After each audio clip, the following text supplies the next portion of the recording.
This morning I have a real treat for you. I have Dr.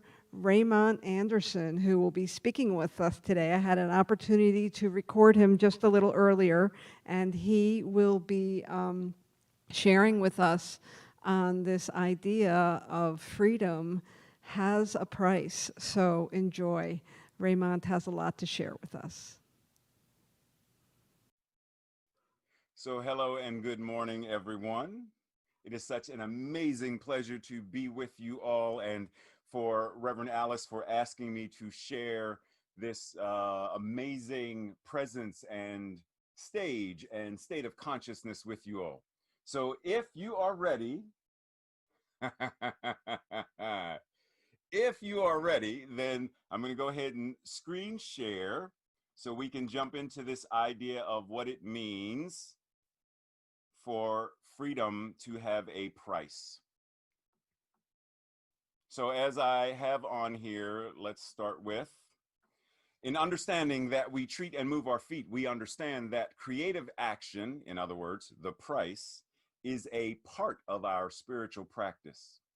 And so we must act accordingly with regards to all of the ways all of the ways any incarnation of God may be experiencing anything other than freedom. Note that I'm not saying that that which it is isn't already free, but the experience of freedom may not be there.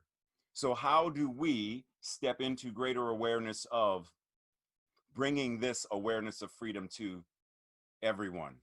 Now, you may have noticed that I put price and I made it an acronym. So let's jump into what exactly I'm talking about. And I know Reverend Alice, you know, she's the money person. So we've got benefits and costs, but we don't often think of like, what is the price for this spiritual teaching, this spiritual philosophy? There is actually a price that we are called into paying. And that price is our personal responsibility to invoke creative action or consciousness every day. We do not get to take time off. Every thought we are thinking is invoking some aspect of consciousness every single day. So the idea is, am I taking personal responsibility for invoking greater levels of consciousness? Because I can invoke lower levels of consciousness. I can think about, you know, how horrible the world is, or from my previous Christian days, how the world is going to hell in a handbasket. Like, I can invoke that level of consciousness, or I can invoke the level of consciousness that this philosophy recognizes as unity and oneness. And yet, when I recognize this, I am called into saying, well, what is the creative action that this is calling forth?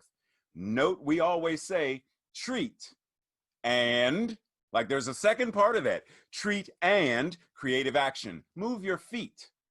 So the price we are paying is being personally responsible or accountable for invoking into consciousness, having creative action, and doing this every day.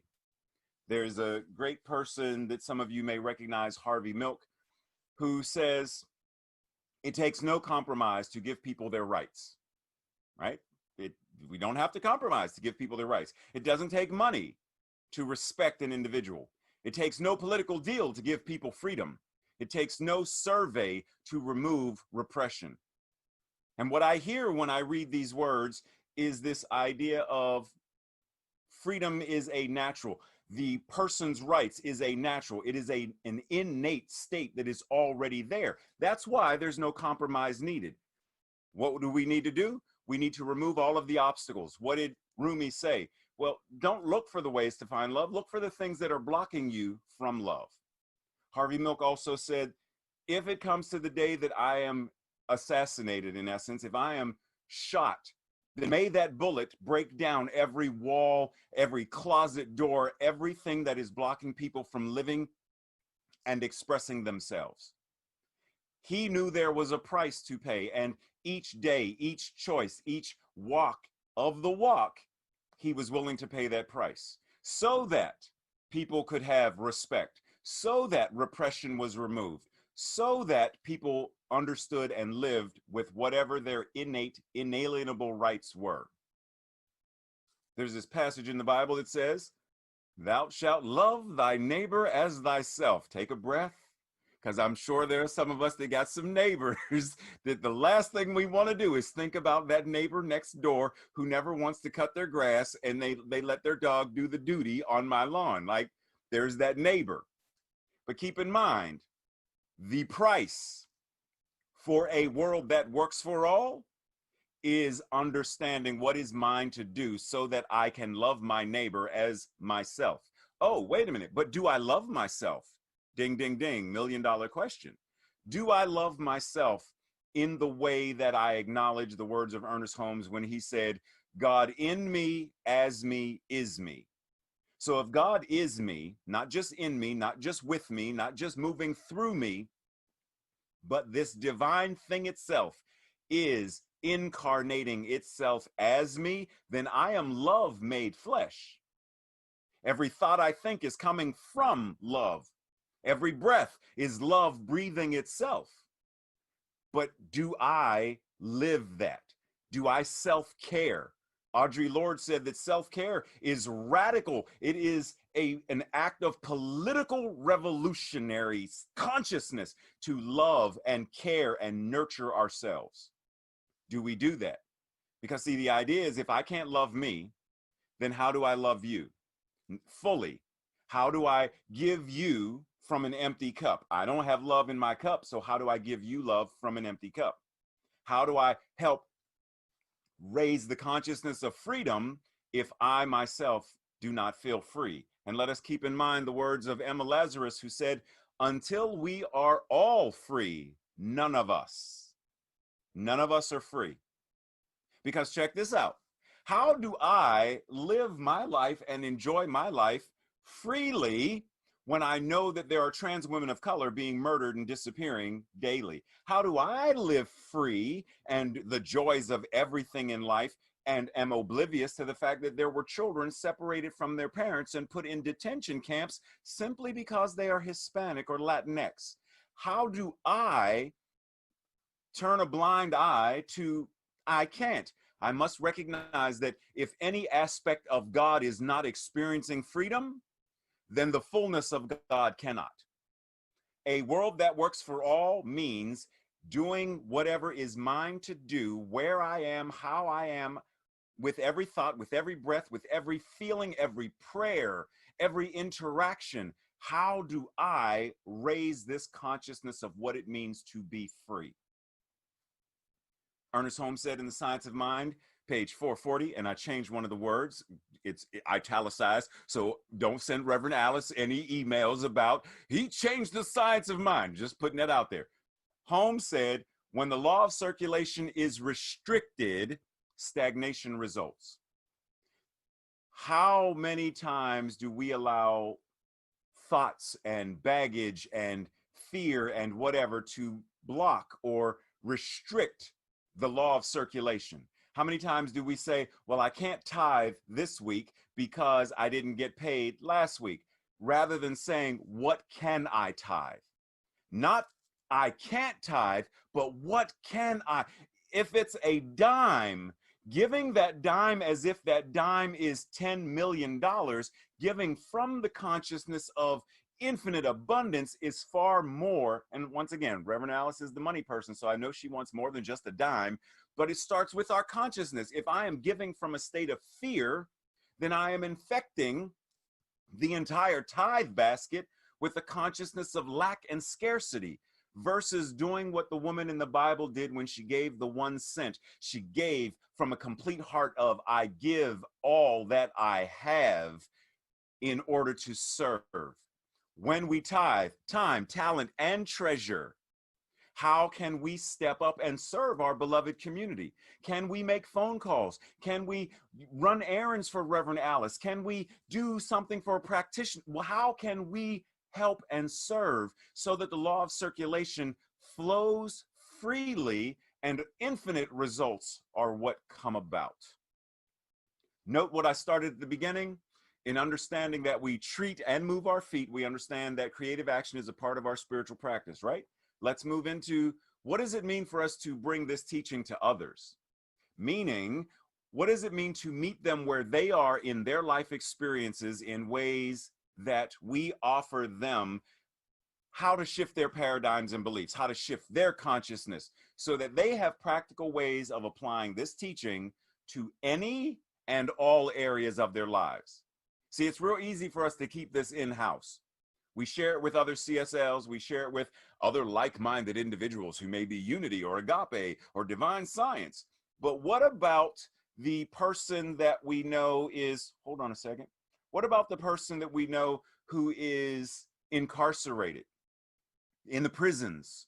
And I mean, when I say incarcerated, I mean for real, in prisons. How can we or I continue to bring those individuals this teaching so that they realize the truth of their being? How do we or I bring this to soldiers who and others who are experiencing PTSD and feel various forms of trauma? How do I bring this to those facing racism, sexism, poverty, homophobia, etc.? How do we take this so that the walls of our CSLs are the planet? How do we expand this so there are no borders, boundaries, walls, or consciousness of, well, this is where it ends, rather than we are open? Name any discord at all. How do we bring this teaching to it? Because what happens to one part of God in some way happens to all of God. Breathe that in for a moment. If someone is on the ground with a knee in their neck saying they can't breathe, then some aspect of God cannot breathe, which means in the totality of what God is being denied breath. The flow is restricted and stagnation results. Is that not what Ernest Holmes said? The law of circulation, well, we circulate breath. It was restricted and stagnation resulted and death followed. It's time for us to recognize not only are we our brothers and sisters keepers, we are our brothers and sisters. Matthew 25, 44 and 45 say, and they will say to the Lord, when did we see you hungry or thirsty or a stranger or needing clothes, or you were sick or in prison, and when did we not help you?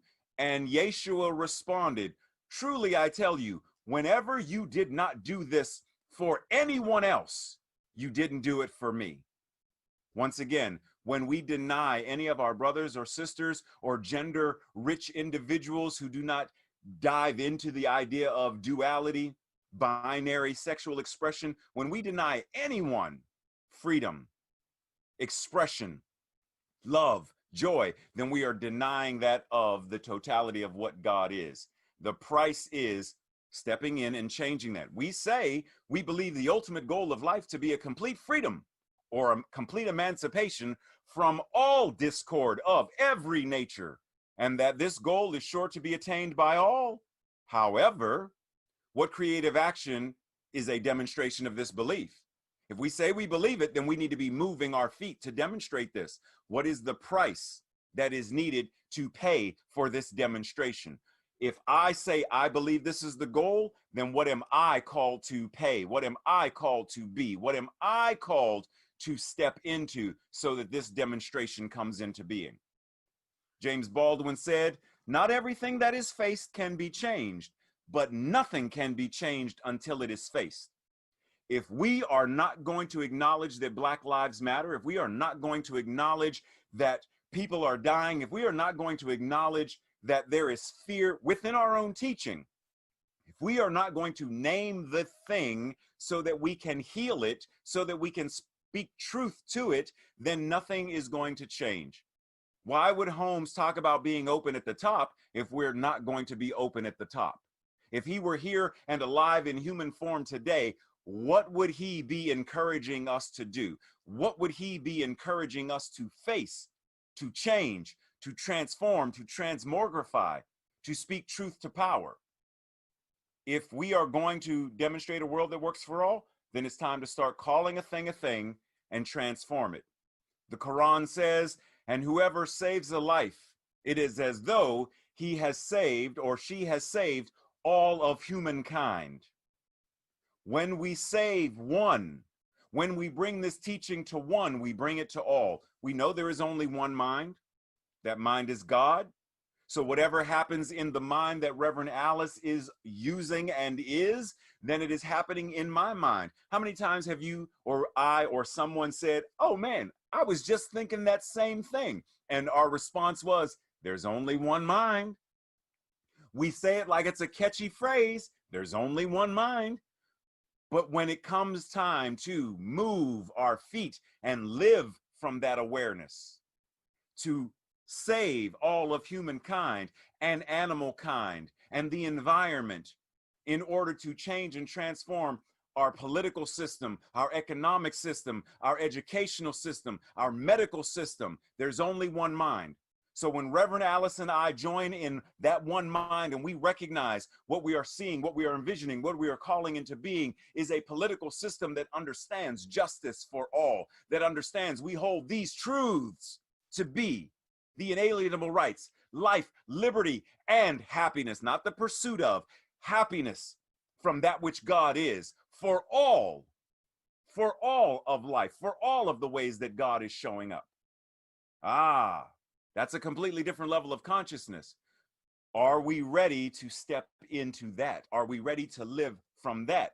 Because if we are, then the words of Nina Simone come to mind. I'll tell you what freedom is to me. No fear. No fear. So we have to ask ourselves, what am I afraid of? Am I afraid of losing my pulpit if I speak out about this? Am I afraid of losing my life if I speak up about this? Am I afraid of losing a relationship if I say this? What am I afraid of? Am I afraid of being broke and penniless and homeless? Am I afraid of death? What am I afraid of? Because for as long as we deny that it exists, then, Emmett Fox says, whenever you're afraid of something, you are worshiping it. Whatever you fear, you bow down and give it power. Ooh. So if I'm afraid of losing my money, then the loss of money is now the idol. It is now the God that I worship at. Ooh. I'm afraid of losing my job. Oh, so scarcity. Scarcity is the new God that, oh, wow. But keep in mind, what did the Bible say? You cannot serve two masters. So it is time for us to step forward and understand, am I choosing love and truth, or am I choosing fear? If I am ready to pay the price, remember, it's personal responsibility. Am I ready to pay the price of personal responsibility to move through fear? Keep in mind, we often say be open at the top. Yes. But we never really say be open at the bottom. But Ray, why would we say be open at the bottom? Keep in mind, there is a tree, and the tree is open at the top, and the leaves reach for the light. But the roots dig deep in the shadow, in the darkness, and they soak up in the shadow, in the darkness. Keep in mind that there is a yin and a yang, and it is light and darkness. We often talk about the light, and we shun the darkness. But the darkness is the feminine. It is the negative energy. It is intuition. It is that creativity. We cannot shun it anymore. It is time to embrace the fullness of all that God is. Open at the top, bring in the light. Open at the bottom, embrace the feminine, embrace the darkness, embrace the shadow. It serves a purpose. Stop being afraid of and shunning it like it's bad. If it's there, if it's in the experience of God, then it is serving some purpose if we're willing to face it and move forward.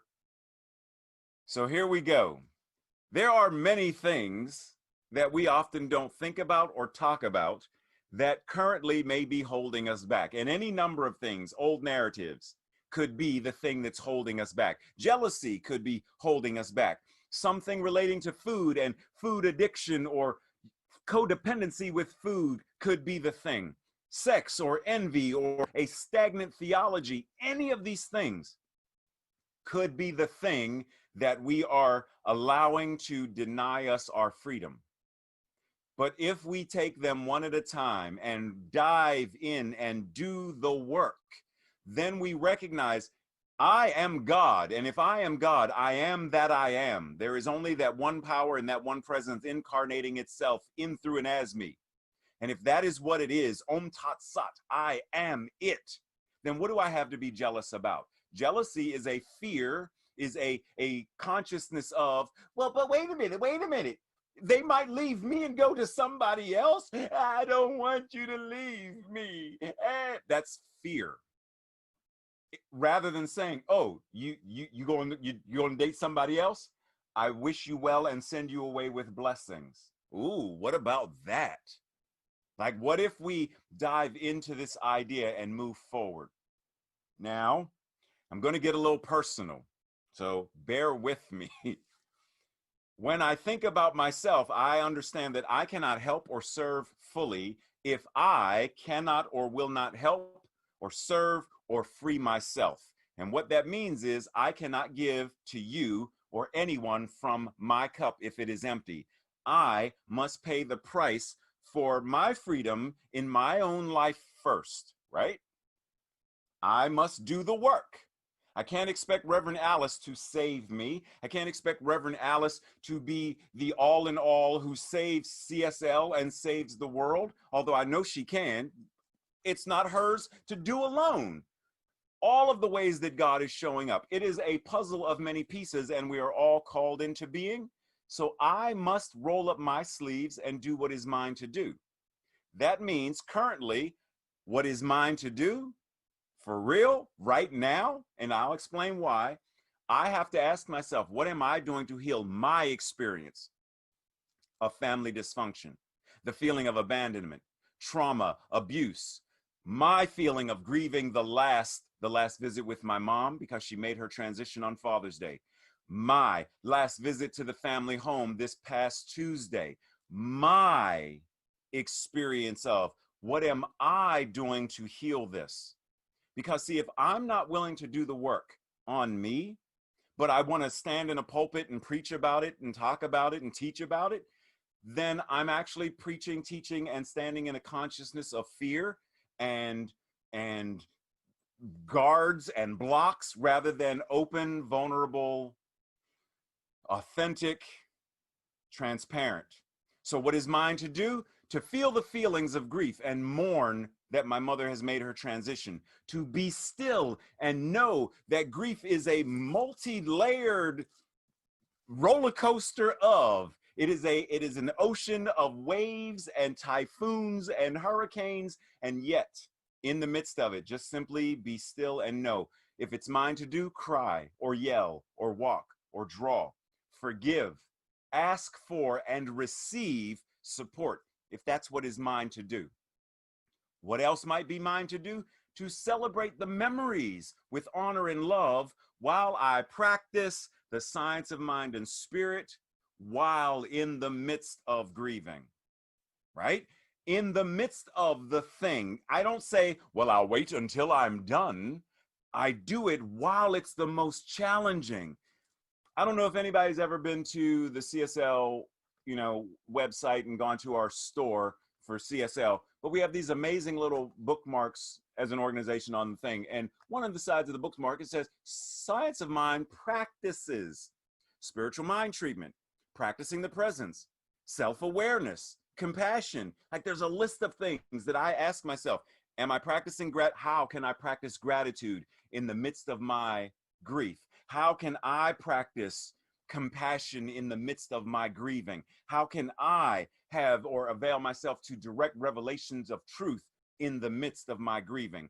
How am I paying the price for this so that that ball and chain that held me down now turns into the very thing that is able to lift me up? Because if I'm not willing to transform it, then I'm stuck. Keeping in mind that what the Calla Pillar calls the end of the world, the master calls a butterfly. Right now, moving through this thing called grief, right now, moving through this thing called racism, right now, moving through this thing called sexism, homophobia, transphobia, xenophobia, othering.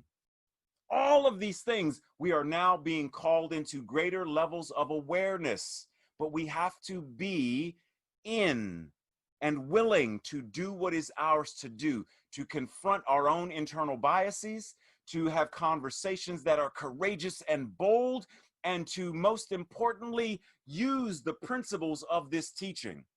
For us and for me, it is to let God be as me. Everything about us is that which God is. There is nothing else. There is nothing else. This body is God in form. This computer I'm using is God concretized in form. It's all God. So how do I step back out of the way, that small mind consciousness of, but there's not enough to go around? Really? Really? Because if you look at the ways that God shows up, how many blades of grass are currently on the face of the planet? Oh, that's infinite abundance. How many grains of sand on how many beaches? Infinite abundance. How many species of sea life? Infinite abundance. How many hairs on, well, maybe not, that's not the best example, but how many hairs on the top of a head, right? It's infinite numbers of. When I step back and say, you know what, God is demonstrating as infinite abundance, God is demonstrating as freedom, God is demonstrating as love, and I surrender to that in the same way that I surrender to this breath, because I'm not making myself breathe. God is breathing itself as us. We don't try to hoard breath. We don't say, you know, Reverend Alice, next week, I'm not sure if I'm gonna be able to breathe, so I'm going to save those for a rainy day. We don't do that with breath, but we do it with money. We do it with love. We try to hoard love. What if we simply surrendered and let God be God as us? So we breathe, because this point of today's message this morning, yes, I'm giving you homework. Yay! Okay, I can't hear you. Yay! Homework, yay, homework. So what I want you to do, if you are so willing to pay the price, is contemplate and journal and then take action. Ask yourself, what does freedom mean to you? And that could be spiritual freedom, social freedom, like whatever kind of freedom there is, financial freedom. What does it mean to you? Simply sit with that question as you go into, well, in what ways are you not free, not experiencing freedom? Keep in mind, I'm separating this. Ultimately, that which you are is free. God cannot be bound, incarcerated, imprisoned, enslaved. But the experience in this human form, we may experience it. So in what ways are you not experiencing freedom, or not experiencing it in the way that you would like? What fears are blocking your freedom and keeping you from moving your feet? Oh, see, it's one thing to say, I'll pray all day. I'll treat. Wait a minute. You want me to do what? You want me to come to a class? You want me to go to a meeting? I don't have the, come on, folks. Like, we have to treat and move our feet. And sometimes that means rolling up our sleeves. I don't like doing laundry, but I also don't like wearing dirty clothes. So I have to treat by moving the laundry and cleaning. I have to wash dishes. I have to do windows. That's also a form of spiritual action, right? We clean our homes. We clean our minds. We clean our laundry. We clean our spirit. We right now are in this thing called pandemic, and we are asked to, wash our hands, to clean our hands. Well, that is a symbolic representation of keeping our consciousness clean and clear, keeping it untainted, keeping it uninfected from fear and worry and doubt. Who do you know, for whatever reason, is not free or is not experiencing freedom in their lives? Just think about it. Do you know any LGBTQ folks who are not able to come out for fear that their family may ostracize them? Do you know any people of color who feel like, that neighborhood, because if I go there, I know I'm going to be profiled. I'm going to be pulled over. Who might you know who is experiencing, for whatever reason? It could be someone in another country. It could be it doesn't matter. Simply bring to mind this individual, because remember, none of us are free until all of us are free.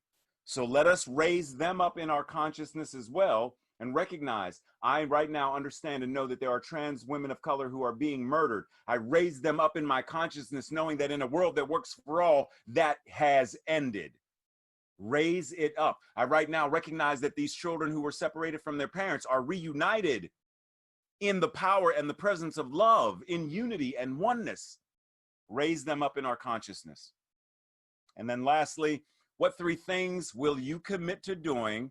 Yes. What 3 things will you commit to doing, creative action and paying the price this week to bring greater freedom to your life and to the lives of others?